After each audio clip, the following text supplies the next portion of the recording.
Okay, my IBMOR brothers. I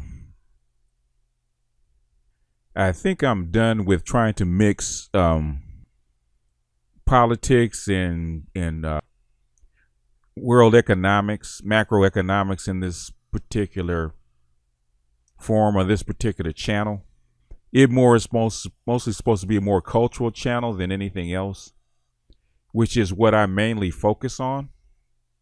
But I think mixing in finance and politics is a little much for most folks in the channel, because I know with money and politics, there's a lot of emotion that's tied to it. And when you bring in the cultural piece, you get a lot of people with very strong feelings about finance and politics and all that kind of stuff. They come in and kind of go off in the comment section, which normally I don't mind, but I'm getting a little weary of it.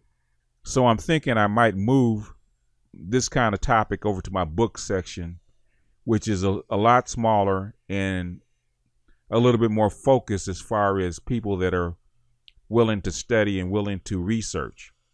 And it might allow me to put a little bit more time and effort into dealing with those subjects, because they really should be dealt with on their own.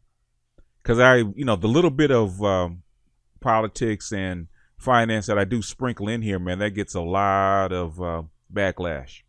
Even the little bit that I do sprinkle in here, people have to realize the stuff that I actually drop in here when it comes to finance and politics, normally for me, this stuff is like 5 or 6 years old.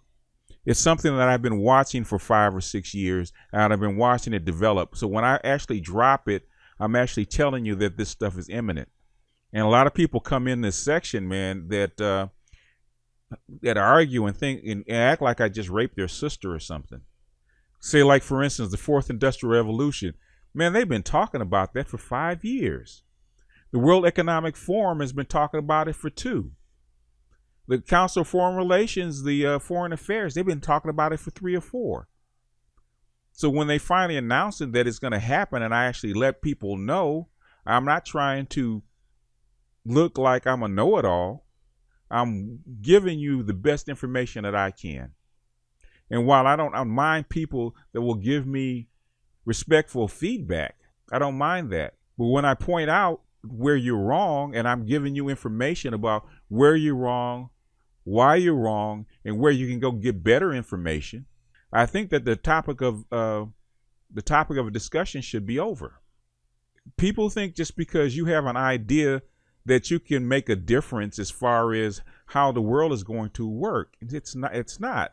The World Economic Forum is 6,000 of the most influential financial people in the whole entire globe.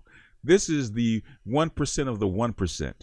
These are the people that make whole regions, not just countries, regions of the globe move as far as finance. And when they say something's going to happen, it's going to happen. So when I tell you that this stuff is going to get released, because this is what they said, not what I said. And all I'm doing is warning you. And I get people in the comments section that admit that they don't have a clue about what they're talking about. They don't know anything about it.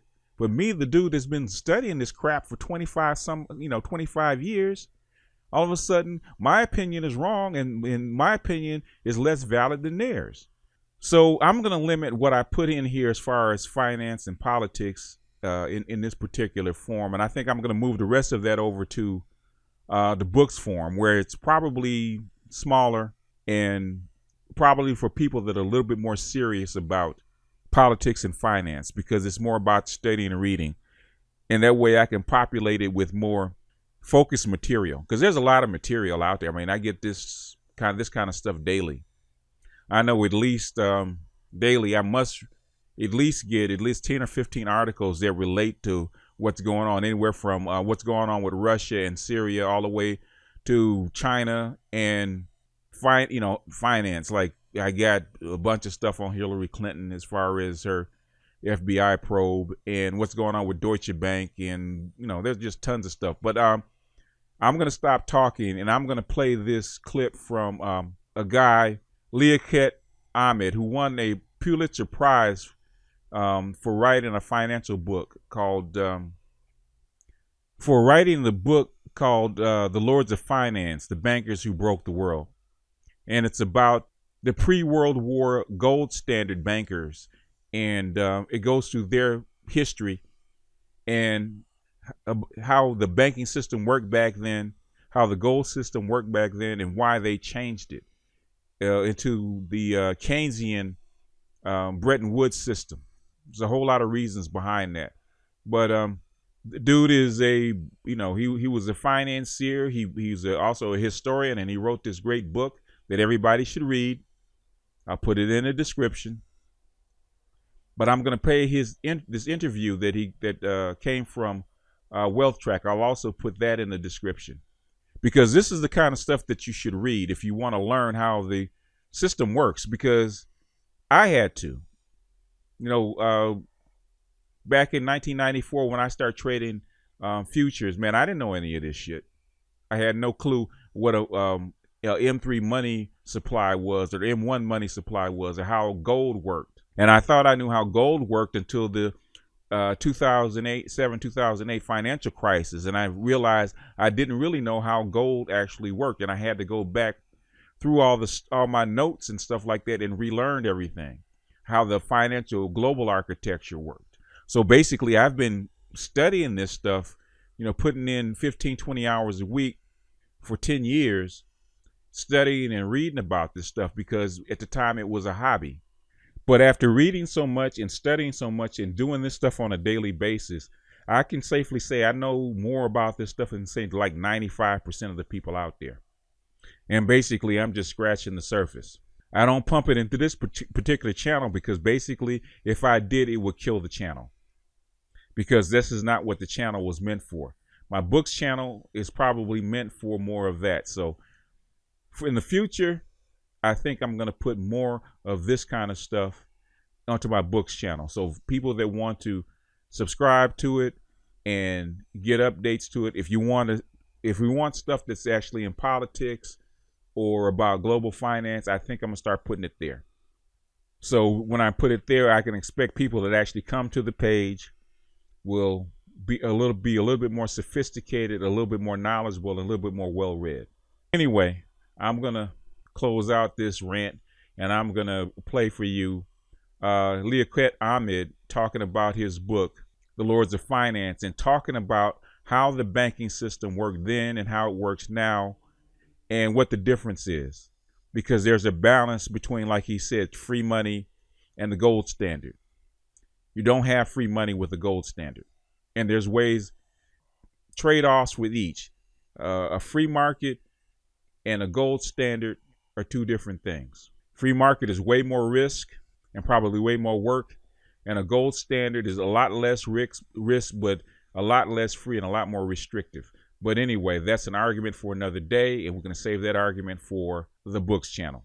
But anyway, for those that are interested, listen and enjoy. It's a lesson in global architecture and how the world of money really works.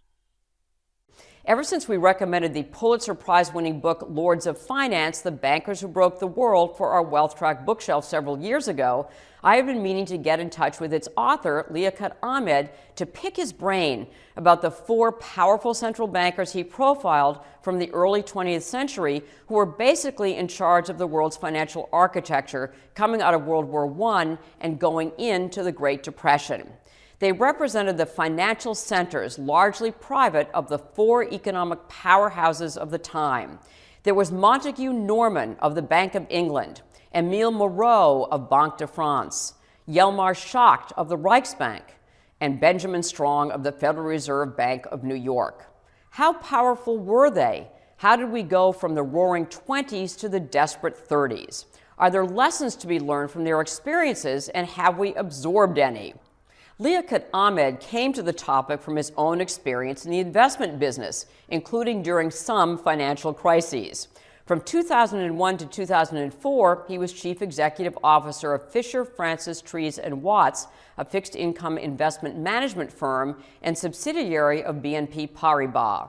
Before that, he was the firm's chief investment officer. He was also the head of the investment division of the World Bank. I started the interview by asking Ahamed what led him to write a history of 4 central bankers from another era. I was in the investment management business, and in the late 90s, lost a ton of money during the Asian crisis. So that was 97. And I thought, well, I better learn about financial crises because it looked as if we were getting more and more of them. We'd had 82, 87, 90, 94, Mexico, and started reading up about past financial crises. And obviously the mother of them all was the Great Depression. Right. And stumbled across this story of a meeting of 4 central bankers on Long Island at what is now the Westbury Country Club, I think. And said, God, wouldn't that make a fascinating story about the background to that? At that time, Time magazine ran a cover story, a very famous one, which was the Committee to Save the World. Yes. Which had Alan Greenspan, Bob Rubin, Larry Summers. And I thought, great, I'll write a book about these 4 guys who was the Committee to Save the World in the 1920s, but actually broke the world. So that was how the idea came to me. And this was before our most recent financial crisis. Oh yeah, this was in 2000, 2001. So you had no inkling whatsoever what would transpire after that, which is so interesting. No, but I did think that financial crises were here to stay, yes, and that we should understand them better. And they are more frequent, I have heard. Is that the case? Oh yeah. I mean, we used to get them every 10 years in the 19th century. Right. And that continued right through till the Great Depression. The reforms that were put in place, both in banking and the limits on free capital movements that came out of the Great Depression, actually stopped financial crises for 30 years. So from 1940 until the mid-1970s, we actually had relatively few financial crises. And then as Bretton Woods fell apart, as capital started flowing freely around the world, we started getting them. Right. And it's sort of a price you pay for free capital flows. The title of the book, Lords of Finance, The Bankers Who Broke the World, how powerful were they? Well, central bankers were very powerful in some sense in those days because all central banks were private institutions. I mean, even the reserve banks at the Fed were private institutions. The Bank of England had private shareholders, so did the Banque de France. And central bankers determined their own objectives. So not only did they have operational independence, they decided what was most important. And what they decided was most important was stability in the value of the currency. And every other objective was subordinated to that. So the Bank of England's goal, and sole goal, was to maintain the pound sterling. Right. And it was willing to tolerate all levels of unemployment in order to achieve that. So that is incredibly powerful because now central bankers have operational independence, but they don't decide their own objectives. Those are decided by politicians. So to some degree, central bankers were much more powerful in those days because they had no oversight by politicians. And yet, when you think of the Fed, the Federal Reserve Bank, it is, in fact, it's independent. I mean, they are appointed, by the president, but they're kind of self-governing to a certain extent, and they have very definite goals. I mean, in the case of the Fed, but those goals are decided by Congress. Yes. They don't decide those right. goals, and that's the key thing. And they have to go and testify. Right. To Congress about what they're trying to do and whether they've achieved their objectives. Whereas Montague Norman, who was the premier central banker of his generation, head of the Bank of England.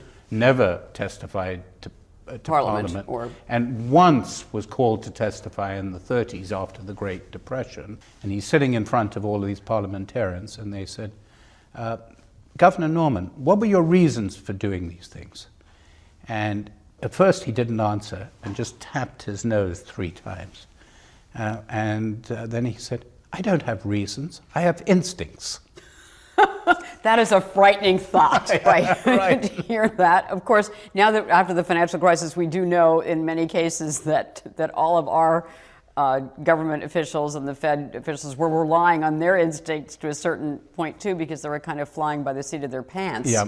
But to hear that is definitely sobering. So what did you mean by that they broke the world? I think the central thing that happened in the 20s was the decision to go back to the gold standard after the First World War. The First World War was an incredibly expensive venture.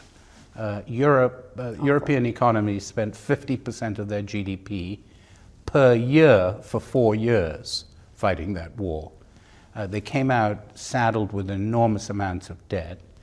And all of their young men, generations lost, and right? Exactly. And they, on top of that, they decided to try to turn the clock back and return back to the gold standard at the exchange rates that prevailed in 1914 when they went to war. And that was the single worst mistake made by these central bankers. And again, because their major motivation was to stabilize their respective currencies, and that's how they knew to do it. Yep, how to do it. Exactly. Right? And they could not understand a world, they just did not believe that you could have a world where central bankers had discretion. So ironically, they thought that the best financial system was to tie their currency to gold in a completely rigid way. What are the parallels between what they faced in the early 1900s and to what we faced going into our last financial crisis? So I think the way I would divide it up is the parallels in the lead up and then the parallels in the crisis. Yes, while they're in it. Mm-hmm. So the parallels in the lead up were, in both cases, we had a malfunctioning global financial system. In one case, it occurred because Europe was saddled with debts after the First World War. In the other case, it arose because of massive accumulations of reserves by the Asian countries. In both cases, this malfunctioning international financial system led to the Fed being forced to take decisions that led to excessively low interest rates. Right, and in this case, it was under Alan Greenspan's tenure it was, and it was, Alan Greenspan will say it wasn't my fault. It was that the Asian countries were buying all the government bonds and driving down long-term interest rates. In the 20s, it was that the Fed deliberately kept low interest rates in order to support Europe, and in particular to support the pound. In both cases, those low interest rates provoked a bubble. Right. In the 20s, it was in the stock market, Here it was in real estate. Housing. Mm-hmm. And in both cases, the bubble burst, as they always do. And in both cases, the collapsing bubble didn't necessarily cause, but was associated with a banking crisis. And you, in effect, ended up with 2 separate crises. A U.S. banking crisis and a run on the U.S. banking system. Then it was on banks. This time it was on the shadow banking system. Right. And you got a separate crisis in Europe, which was a combination of a banking and sovereign debt problem. So in the late 20s and early 30s, we got a European banking problem, which was also associated with countries having borrowed too much and defaulting. This time around, we had exactly the same problem. So those were the parallels. And had you been advising, Alan Greenspan at the time? What should he have done differently? That's the central dilemma, because even in the 20s, they debated whether they should use monetary policy to control the stock market, because the stock market was on a tear. Right. And the debate was, raising interest rates, is that too blunt an instrument to control a bubble, because just raising interest rates by 0.5% or 1% is not enough when you've got a bubble on your hands. On the other hand, you raise interest rates by 2-3% and you drive the economy into the ditch. And so monetary policy is actually probably exactly the wrong instrument to control bubbles. What you need is some other vehicle. So in the 20s, they talked about margin requirements. The problem was they tried to restrict bank lending against stocks, and what happened, whatever happens with regulation, people started bypassing it, and you got massive lending into the stock market, not by banks, but by non-banks. Right. Their shadow banking system, yeah, right? Exactly. Right. So it's incredibly hard. Right. My sympathies go out to the central bankers in the 2000s, because trying to get this complicated machine under control when there's a bubble is very difficult. During the financial crisis itself, what were the lessons learned, and how did we do? I think the experience in the 20s was that they were too slow, right, to ease monetary policy, and this is something that people find very difficult to understand. Why was the Fed, which was created to be the lender of last resort, why was it so bad in supporting the US banking system? So the lesson that they learned this time was, one, under no circumstances do you allow your banking system to collapse. To fail. Mm-hmm. And in the 20s, they had good reasons. They said, well, the Fed can only take, by its charter, can only take certain types of collateral. The Fed, by its own charter, can only lend to Federal Reserve banks that were part of the Federal Reserve System. Only 50% of the banks in the country were part of the Federal Reserve System, which meant half the banks in the country had no lender of last resort. So it became a prisoner of the Fed in the 20s and 30s became a prisoner of its own rules. And they didn't have the FDIC, they didn't have deposit insurance. Sure. There are a lot of things that Fed didn't have. Whereas this time, the Fed almost broke its own rules. They went to the absolute limit, and Paul Volcker said it very well. He almost said they went over the limit of the sort of spirit of the law in what they did, and thank God they did, because they acted as lender of last resort. So that's the single most important lesson. So you would give accolades then, you would laud how they should build statues to those guys. Right. So that situation in Europe is not quite so happy, because the lesson in the 1930s was that when countries get themselves excessively into debt and that they cannot borrow, the answer is debt restructuring. Mm-hmm. And austerity, painful process. Well, right? But it's there's some element of austerity, but you don't want excessive austerity. And part of the problem of when a country has borrowed too much, two people are at fault: the borrower and the lender. And the lender needs to take a hit. And in the 30s, Germany was the culprit of having borrowed too much. It had borrowed vast amounts in the US to pay reparations.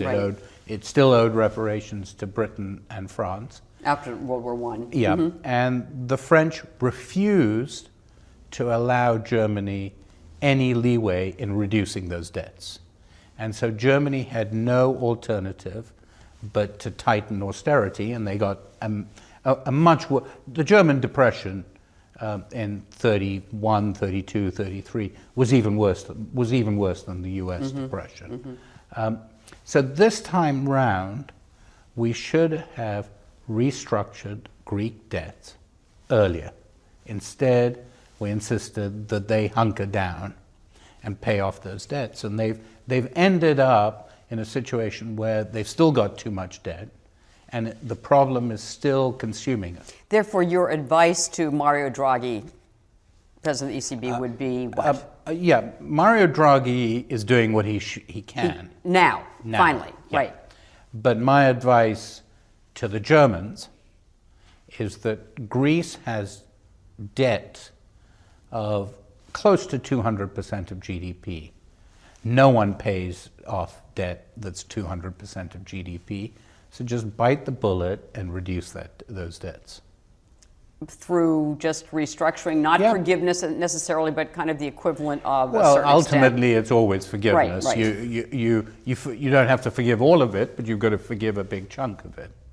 7 years from the financial crisis, from the beginning of the financial crisis now, we've had record low interest rates, we've had unprecedented monetary policies of bond buying, and it's still going on in the rest of the world. What do you think the outcome's going to be? Well, I think, we're clearly getting a recovery here. Yes, here we are. Europe is still, because they were very slow to deal with the debt problem and the competitiveness problem in Southern Europe, is, let's say, 5 years behind us. So Europe will probably have stagnation for the next few years. Right. So we're getting out of the recession. Mm-hmm.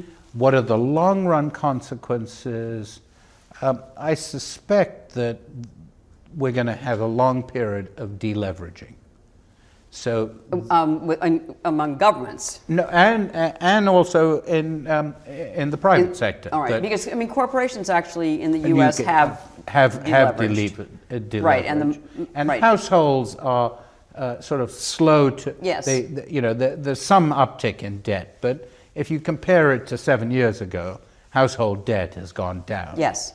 So we'll get a period where people will use less debt. Now, during the 1930s, we got this massive recovery. Debt did not increase. Mm-hmm. So you say, what? And bank credit actually went down. So you'll say, well, what fueled? How did people finance it? With equity. Mm-hmm. I mean, the lesson to learn from the financial crisis is that you need to rely more and more on equity to finance things, and less on debt. Not on a consumer point of view, right? Not from individuals, but obviously from a global point of view. You have to borrow less, because when you borrow too much, you get yourself into terrible trouble. Right. And is there any way, again, looking back on the lessons that you've learned as an historian, is there a way to prevent a severe financial dislocation, or a financial crisis, period? I'm skeptical. Yeah. It's hard enough just to conduct monetary policy in a responsible way and take away the punch bowl when the party gets going and raise interest rates. But it's really difficult when a bubble is forming for a central banker to come in and say, all this wealth that you think you're making is all illusory. And, they'll get accused of trying to undermine American prosperity. So, I'm very skeptical that central bankers will have the sort of political cover to seriously cope with boom times to prevent the busts that follow. Right. Now, financial crises don't occur every year, and big financial crises, luckily, seem to be a once-in-a-generational thing. So, and Galbraith used to say, there is a reason for that.